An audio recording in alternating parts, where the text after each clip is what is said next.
Shalom Bapak Ibu Saudara-saudari yang dikasihi oleh Yesus. Salam jumpa kembali dalam renungan firman Allah hari ini. Namun sebelum kita mendengar firman Tuhan, mari kita persiapkan hati dan pikiran kita, memohon bimbingan Roh Kudus agar kita siap mendengar firman Tuhan. Kita berdoa. Kami bersyukur kepadamu ya Allah yang mengasihi kami, yang oleh karena kasih-Mu Tuhan mengizinkan kami bersekutu dalam firman-Mu dan memberitakan firman-Mu. Ajar kami Tuhan untuk melakukannya dan kuasai hati dan pikiran kami, agar kami sungguh-sungguh mendengar firman Tuhan dan melakukannya dalam kehidupan kami, dan kami boleh siap menjadi pendengar yang baik. Dalam nama Yesus kami berdoa. Amin. Firman Tuhan yang menjadi renungan buat kita hari ini Rabu 21 Januari 2026 diambil dari kitab 1 Samuel 3 ayat 10. Demikian firman Tuhan. Lalu datanglah Tuhan berdiri di sana dan memanggil seperti yang sudah-sudah, Samuel, Samuel, dan Samuel menjawab, berbicaralah, sebab hambamu ini mendengar. Dalam bahasa Batak dikatakan, dungi romusema Jehovah, tidang disi jala jauh-jauh songon najulu.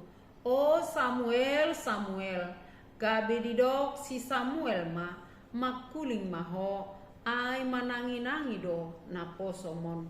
Demikian firman Tuhan. Saudara-saudari yang dikasihi oleh Yesus, firman ini merupakan bagian dari proses panggilan Allah kepada Samuel. Samuel yang masih muda atau yang masih kecil, yang diantarkan oleh ibunya Hana kepada bait Allah di bawah asuhan Imam Eli. Dalam 1 Samuel 1 di ayat 24 sampai 28 dikatakan, waktu Samuel disapi, maka Hana datang ke bait Allah menepati janjinya, di mana Hana yang disebut seorang perempuan yang mandul. Dia berdoa kepada Allah supaya Allah memberikan dia seorang anak. Dan Hana berjanji kalau Tuhan memberikan dia seorang anak, maka Hana akan menyerahkan anak itu untuk melayani Tuhan di dalam baitnya. Maka ketika Allah menepati janjinya atau memberikan Hana seorang anak yang disebut namanya Samuel, yang berarti Allah mendengar. Karena Allah sudah mendengar doa-doa Hana, maka dia memberi nama kepada anak yang diberikan oleh Tuhan itu Samuel. Dan Hana menepati janjinya, dia mengantarkan Samuel ke bait Allah. Dalam pertumbuhannya yang masih muda, Tuhan memberi dia panggilan, memanggil dia, sampai ada 3 kali walau Samuel sendiri tidak paham, tidak mengenali suara siapa yang memanggil dia. Ketika dia tidur, suatu hari dikatakan ketika matanya Imam Eli mulai kabur dan tidak dapat melihat dengan baik, sedang berbaring di tempat tidurnya, lampu rumah Allah belum lagi padam, Samuel telah tidur di dalam bait suci Tuhan. Ketika Samuel sudah tidur di tempat tabut Allah, di situ Tuhan memanggil namanya sampai 3 kali. Ketika Tuhan memanggil Samuel, Samuel langsung bangun dan pergi kepada Imam Eli berkata, "Iya Bapak, bukankah Bapak memanggil aku?" Imam Eli selalu berkata, "Aku tidak memanggil engkau, tidurlah." Itu sampai 3 kali, dan ketika Samuel sampai yang ketiga kali datang kepada Imam Eli, taulah Imam Eli kalau yang memanggil Samuel itu adalah Tuhan. Maka Imam Eli memberi arahan atau pengajaran bimbingan kepada Samuel dan berkata, "Pergilah tidur, dan apabila ia memanggil engkau, katakanlah, berbicaralah Tuhan, sebab hambamu ini mendengar." Dan itulah yang terjadi dalam firman hari ini. Ketika Allah kembali memanggil nama Samuel berdiri di sana, dikatakan artinya Allah yang mendatangi Samuel, Allah yang hadir, bukan Samuel yang mengenal Allah, tetapi Allah yang memperkenalkan dirinya. Ketika Allah hadir dan berbicara, berkata, "Samuel, Samuel." Samuel langsung menjawab, "Berbicaralah, sebab hambamu ini mendengar." Saudara-saudaraku, apa yang menjadi jawaban dari Samuel itu adalah menjadi kata-kata yang seharusnya kita katakan sebagai orang beriman setiap hari, setiap saat. Mau bekerja atau dimanapun kita beraktivitas, seharusnya kita seperti Samuel berkata, "Ya Tuhan, berbicaralah, hambamu siap mendengar." Bagaimana kita mendengar dan memahami yang memanggil kita adalah Tuhan? Ini bukan datang begitu saja. Sama seperti Samuel yang selalu belajar menjadi pendengar yang baik.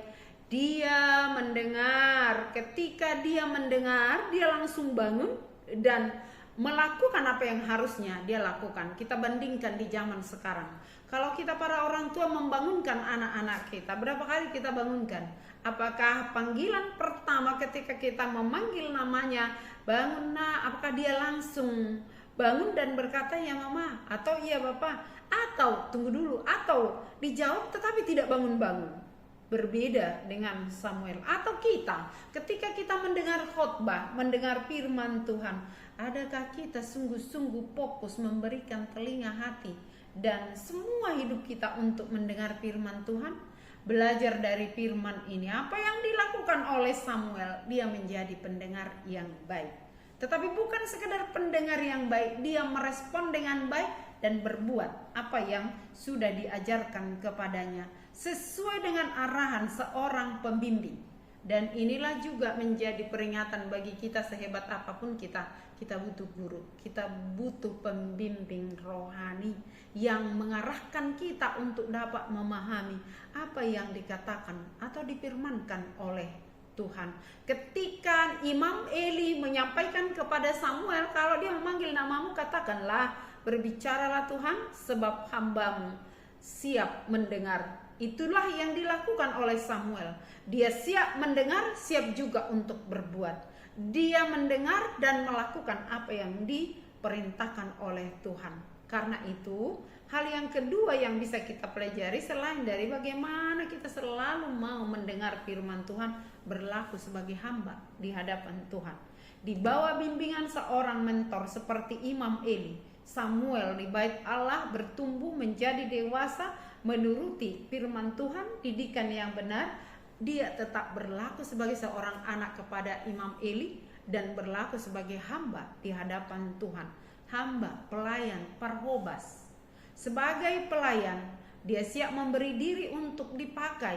Dia selalu terjaga. Dia tidak pernah terlena dalam situasi apapun, termasuk dalam kegelapan atau keheningan malam pun.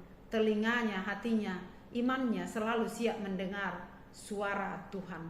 Karena itu firman ini mengingatkan kita fokus pada tujuan, fokus kepada apa yang harus kita lakukan sebagai umat Allah. Kita selalu siap dengar-dengar akan firman Tuhan, tetapi tidak sekedar pendengar. Karena firman Tuhan, Yesus berkata, jika kita hanya menjadi pendengar yang baik, bukan pelaku yang baik, maka kita sama seperti orang bodoh yang mendirikan rumah di atas pasir, datang hujan, banjir, rumah itu langsung roboh. Badai kehidupan itu tidak bisa kita pungkiri, selalu ada. Ketika kita menjadi pendengar dan pelaku firman Tuhan, maka kita seperti orang bijaksana yang mendirikan rumah, membangun kehidupan kita di atas pondasi yang kokoh firman Tuhan. Dan ketika itu kita lakukan sama seperti orang bijaksana mendirikan rumahnya di atas batu.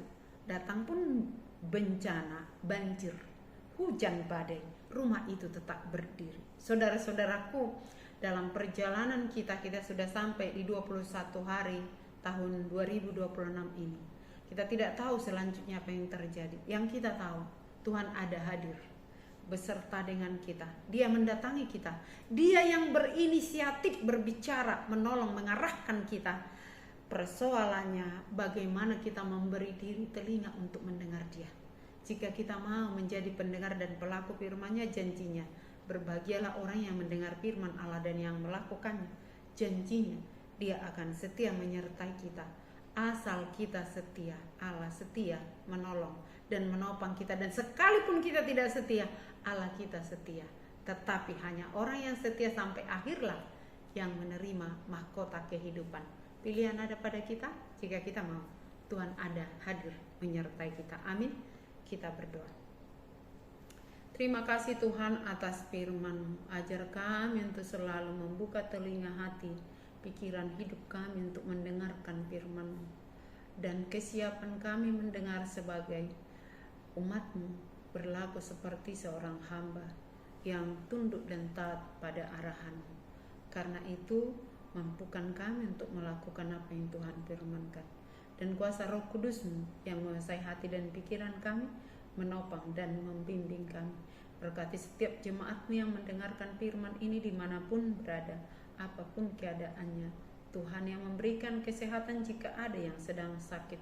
Tuhan yang memberikan kekuatan jika sedang dalam keadaan tubuh yang lemah. Tuhan juga yang menguatkan setiap iman umat-Mu yang mendengar firman ini. Tuhan yang memberikan kebahagiaan bagi mereka yang mensyukuri hari ulang tahun kelahiran pun pernikahan. Tuhan tambahkan sukacita dan kebahagiaan serta hati yang selalu bersyukur kepada Tuhan.